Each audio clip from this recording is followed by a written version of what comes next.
Assalamualaikum warahmatullahi wabarakatuh. Perkenalkan, saya Muhammad Ali Sababa, pendamping dari Kecamatan Sekampung Udik, Kabupaten Lampung Timur, akan membuat video simulasi P2K2 modul 2 sesi 7 langkah 7. Ya, oke Ibu-ibu, masih semangat? Masih semangat, tapi kok ada yang ngantuk ya, ada yang loyo, ada yang ini, apa karena ini di ujung acara kita jadi ada yang ngantuk ya. Oke, untuk itu kita biar semangat, tepuk semangat dulu ya. Tepuk semangat. Semangat.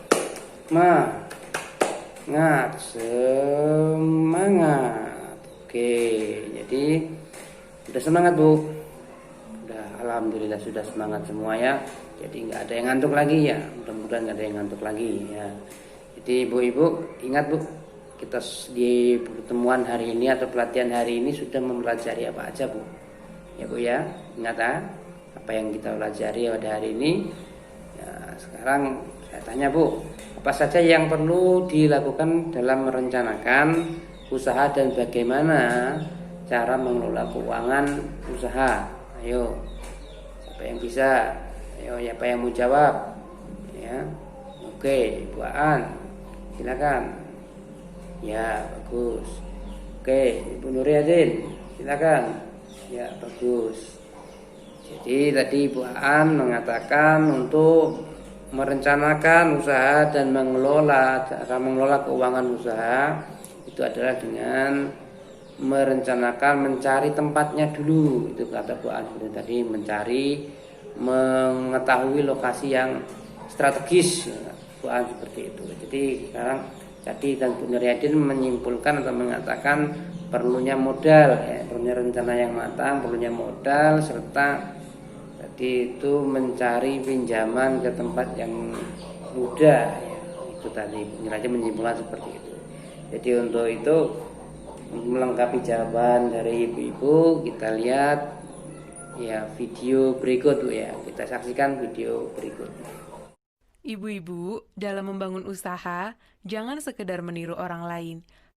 Carilah ide usaha dan kembangkan ide tersebut berdasarkan potensi alam dan keterampilan yang kita miliki. Cari tahu tentang apapun yang berhubungan dengan ide usaha kita, sehingga kita bisa menilai apakah ide itu layak dijalankan atau tidak. Kemudian rencanakanlah keuangan usaha.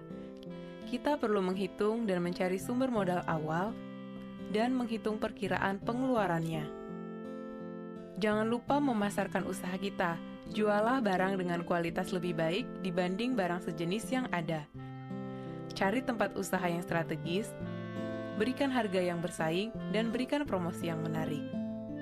Kelolalah keuangan usaha kita.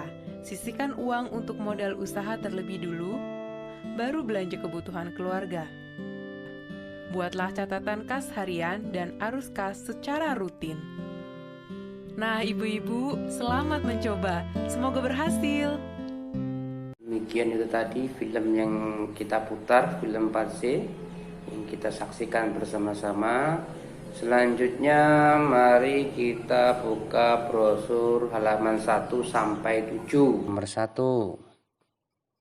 Pikirkan ide usaha yang memanfaatkan hasil alam, kondisi lingkungan, dan keterampilan yang ada. Itu perlu dipertimbangkan ya, kondisi alamnya, manfaatan hasil alam, kondisi lingkungannya, serta keterampilan yang dimiliki. Itu apa ketika akan membuat usaha harus dipikirkan terlebih dahulu. Kemudian yang halaman 2, kumpulkan berbagai informasi untuk mengembangkan ide usaha. Boleh dari radio, koran, dari teman, atau dari lain-lainnya. Kumpulkan informasi sebanyak-banyaknya untuk mengembangkan ide usaha. Kemudian yang nomor 3, halaman 3, cari tahu kekuatan, peluang, kelemahan, dan ancaman yang ada.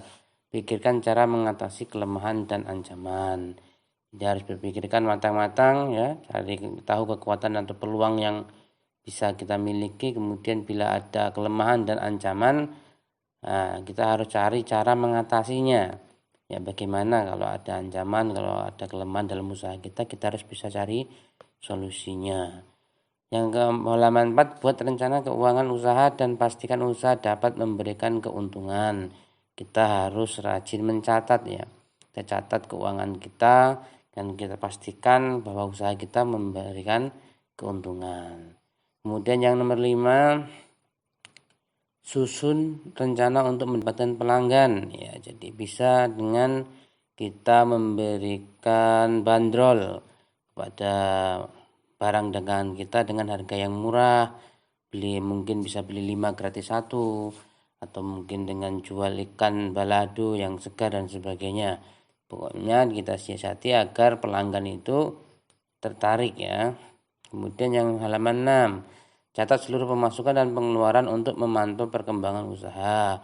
Di sini artinya tertib dalam pembukuan, termasuk pengeluaran, ya, pemasukan serta perkembangan usaha kita. Selalu ada dipantau di catatan kas harian atau arus kas tahunan ya.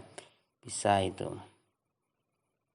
Buat arus kas tahunan untuk mengetahui apakah untuk yang didapat meningkat tetap atau menurun. Ini di halaman 7 sudah ada. Buat arus kas tahunan untuk mengetahui apakah untung yang didapat meningkat atau tetap. Jadi harus ada catatannya setiap tahunnya itu meningkat atau menurun atau tetap. Baiklah ibu-ibu, mari kita buka buku pintarnya halaman 61 dan sampai 71 ya, halaman 61 sampai 71. Sudah ketemu ibu-ibu semuanya? Sudah? Oke, kalau sudah mari kita perhatikan Bu ya. Halaman 61 itu diisi Bu, apakah ada rencana membuka usaha, kalau ada usahanya apa, silakan diisi ya. Kemudian adakah hasil alam atau kondisi lingkungan yang bisa dimanfaatkan, apa yang bisa dimanfaatkan, silakan diisi semuanya di kolom sebelahnya, kolom yang kosong itu Bu. Dari halaman 61, 62, 63, 64, 65, 66, 67, 68, 69, 70, 71. Itu semua diisi kolom-kolom yang kosong. Oke Bu, paham Bu? Ya, terima kasih. Oke Ibu, tadi untuk halaman 61 sampai 71 nanti silakan Ibu-ibu kerjakan di rumah ya Ibu. Ibu buat latihan di rumah, Ibu kerjakan di rumah. Nanti bulan depan, bulan berikutnya saya akan coba melihat sejauh mana Ibu bisa mengisi ya pelatihan yang ada di halaman 61 sampai 71 ya. Pelatihan halaman 61 sampai 71. Jadi selanjutnya untuk mengingat kembali seluruh pelajaran dari ketiga sesi yang telah kita lalui sebelumnya, yang sudah kita pelajari sebelumnya, mari kita bersama-sama menyaksikan video berikut. Ibu-ibu, uang rumah tangga perlu dikelola agar pengeluaran bisa seimbang dengan pendapatan. Semakin terbatas pendapatan kita, semakin harus terampil kita mengelola uang rumah tangga. Bagaimana caranya? Mulailah dengan menghitung dan mencatat perkiraan pendapatan dan pengeluaran keluarga setiap bulannya. Kemudian tentukan pengeluaran apa yang termasuk kebutuhan dan apa yang termasuk keinginan. Kurangi, tunda, atau kalau perlu, batalkan keinginan agar pendapatan bisa seimbang dengan pengeluaran.